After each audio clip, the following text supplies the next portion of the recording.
Yo friends, welcome to Next Level Consciousness with Linnea Stella. Today we will cover the anxious preoccupied attachment style on a very deep level, because we will not just look at it through the lens of attachment theory, but through integrated attachment theory. So I want to fully credit Thais Gibson and Personal Development School for this body of work, because what she has done is that she has taken traditional attachment theory and connected it to specific core wounds, needs, emotional patterns, boundaries, and expectations that are related to each of the attachment styles. And I am a certified integrated attachment theory coach with her. And I just think it is so awesome. It doesn't stop at, okay, here is your attachment style, here is the problem. But it also says, here is the solution, and exactly how to reach the solution through subconscious reprogramming. So this is a very powerful body of work, and I really see the similarities with human design, because you have an archetype, you have a certain attachment style. Your specific attachment style says something about how you behave in relationships, and also it gives you the path to become securely attached. Because as opposed to human design, where your archetype that you have stays the same throughout your whole life, in attachment theory and integrated attachment theory, your style can change and you can become securely attached, which means that you have a very healthy behavior in all kinds of relationships. I am very passionate about integrated attachment theory because it has helped me to understand myself and my past behaviors and patterns so much more, the partners that I have been with, and also helped me to feel more compassion for myself and really forgive myself.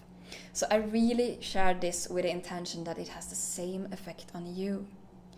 That you will understand yourself better, you will know the exact steps to healing, because that's the power with integrated attachment theory over just traditional attachment theory, that you have the exact steps, okay, where can I actually start to heal my attachment style, and just experience so much more joy and fulfillment in all my relationships.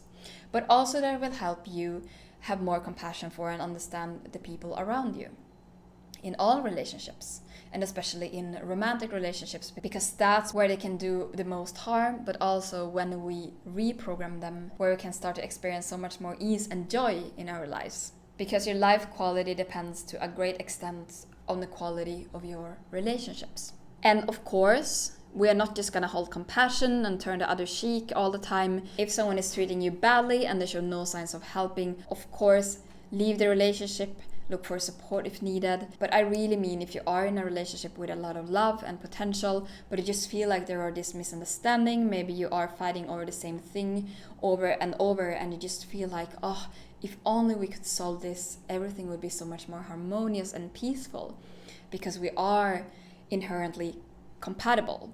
Okay, it is just these things, these wounds that keep clashing into each other. So what are the characteristics of the anxiously attached person? And anxious preoccupied, I'm gonna say anxiously attached just for short, but it's the same thing.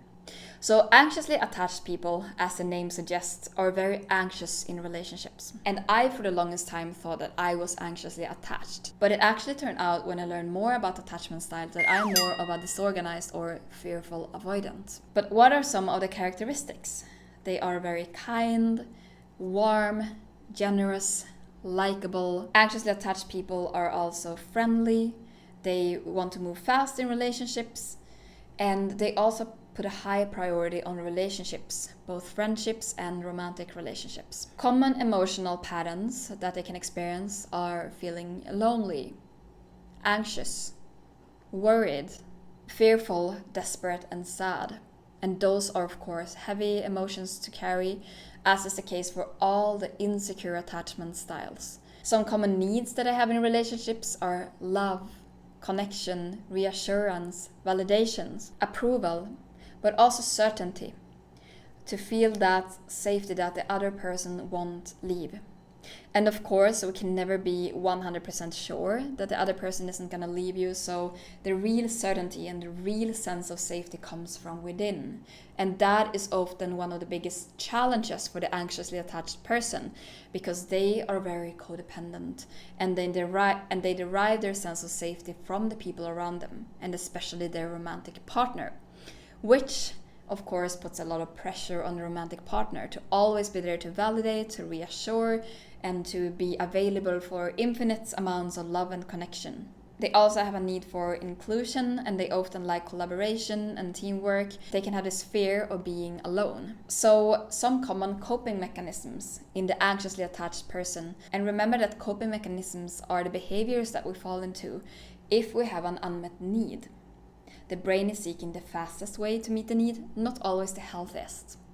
And in case of all of the insecure attachment styles, the coping mechanisms are not that healthy. Because what the anxiously attached person does when they are triggered, when they feel this fear of being abandoned, which is the biggest fear of the anxiously attached person, they feel this anxiety, this worry, they feel alone, is that they get clingy and needy. But this is the biggest difference between the anxious and the avoidant attachment styles. So anxiously attached people, they move closer when they're triggered. Avoidant attachment styles move farther away. And this need that they have for connection, for reassurance, can sometimes take the form of the unhealthy coping mechanisms of provoking the partner and just seeking a reaction. And they can also test the partner and see, okay, how do they react? Maybe they have the fear of being abandoned because their partner didn't reply to their text. So then they post a story or something on social media with another person to make them jealous and to provoke a reaction, because the brain goes, I have a need for connection, and this way they will at least reply to me, even if they are angry or upset with me. At least I get the connection, at least I get some kind of reaction. They can also directly express their panic, anxiety, or need for reassurance. And they can also get quite critical when they are angry and criticize a partner and say things like, you are never here for me, you have found someone better, you don't love me anymore, and really get quite dramatic about a situation that maybe was nothing at all to begin with. Because that's what happens when we have insecure attachment styles. We have a lot of active core wounds, and you know that core wounds distort the way that we see reality. It makes the lens through which we see reality dirty. So we will act in ways that are out of alignment with a high vibration, with our highest self. And each of the attachment styles, according to integrated attachment theory, also has 3 main core wounds and a bunch of other core wounds that are less prominent but still often present for that style. For the anxious attachment style, the top 3 core wounds are I will be abandoned, I am unsafe, and I will be alone. So those are often the things that creates that feels really painful for the anxiously attached person. And beliefs are often subconscious, I would say, but they can cause thoughts of, oh, this person will leave me, or I will be alone forever, there is no one else better for me out there, and I'm sure that they met someone else, and just this core wound of I'm unsafe is so painful because we feel it in our whole body, and we are constantly in a state of fight and flight when we have that wound active. Some of the other core wounds that the anxiously attached can experience, they are a lot related to our relation to others and to community. So it can be I will be excluded, I am disliked, I am not good enough, I will be rejected, and I am unloved. So of course all those core wounds are very heavy to go and carry, and they affect our thoughts, emotions, and actions. So I am giving this to you because now you can feel which one of those, if you feel like you are anxiously attached, which one of those core wounds felt the hardest, the most painful. And then you can start to actually reprogram. And if you don't really know how to reprogram, watch my video linked below on core wounds and how to reprogram core wounds, because it's perfectly doable. So how is the anxiously attached person's relationship to boundaries? Well, they don't really have any boundaries, because the subconscious mind of the anxiously attached person goes that boundaries are a block to connection. And connection, love and connection, is really such a strong need for the anxiously attached person. So of course, why would I put a barrier to connection? But the thing with boundaries is that when you have healthy boundaries, it actually increases the connection. It allows for more healthy and lasting connections. Because I think that happens that, yes, on the short term, it can seem like, okay, if I just remove the boundaries altogether, there is nothing between us and we can just merge and become codependent and meet each other's every need, and I will never ever be alone again, because being alone is one of the biggest fears of the anxiously attached person. So what happens after a while is that this is not sustainable, right? It's not sustainable to rely on another person to meet all your needs and to expect them to read your mind, expect them to always be there for you in the way that you want them to be. That's just too much pressure. So that will ultimately create resentment, and the other person feels like they're putting in the effort, they're not appreciated. The anxious person feels like the other person is not doing enough, and no one ends up happy. But core wounds really make us feel like our fears are so real. So when you have this feeling of I will be abandoned, which is one of the most painful fears that you can carry around. I use fears and core wounds interchangeably here. But when you have this deep wound of I will be abandoned, like you do anything to avoid it, including like dropping all your boundaries, completely forgetting who you are, abandoning your interests, anything to be in constant connection with your partner. And that leads us to the expectations that the anxiously attached person has in relationships. So one expectation is that my partner should soothe my emotions, and they really want to be able to rely on their partner as the main source, or the only source really, of emotional comfort. But in a healthy relationship, all of us need to be able to soothe our own emotions first, to a certain extent, and then we can rely to others. But if you constantly come and we're just like expecting the other to always be there, to always soothe all our emotional needs, because when you have an insecure attachment style, for example, anxious attachment, you will have a lot of these strong reactions and strong emotions. So it won't be from that balanced state that maybe if you're securely attached, you don't understand, oh, but it's not a big deal. I don't have a lot of these big emotional outbursts. If you have an insecure attachment style, you often have a lot of these strong emotions, especially if you're anxiously attached or a fearful avoidant. Another expectation is that my partner should give me certainty and making me feel safe at all times, and they should read my mind. Like I shouldn't really be able to communicate my needs, because love means that we're basically the same person and they just know what I need at all the time. That can sound like a beautiful romantic fantasy, but it's not really sustainable, because the other person needs space to be their own person and be an individual and have their own interest and time apart, and that doesn't mean that they don't love you. They also believe that my partner should always be there for me, always be available no matter what's going on in their life, and they should always prioritize the romantic relationship first. Like that should be their main interest, their main focus, their main need. And when you have an anxious attachment style, you may feel like, oh, but of course, isn't that the case for all people? But that's not really the case for all people, because we all love differently.